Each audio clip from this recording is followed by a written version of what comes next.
Hey everyone, jumping right in, go over to canva.com, type in create a design, type in custom, go to 600 by 300 for your email signature. Go ahead and add some text, put in what you need, make sure to do a search for your socials. I just typed in an L, a line appeared, and I dragged it where I wanted. From there I go to elements and I went to frames, got a circle frame. Then I went to upload media, I added in a picture of myself.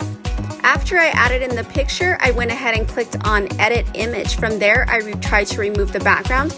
It didn't work the first time that I tried it, but I just did it a couple more times and it did work. Then I clicked on my background, changed the color of that, went ahead and added that in.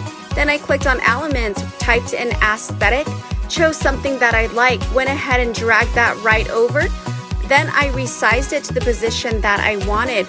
I went ahead and changed that position to back, and then I changed the transparency to the color I wanted.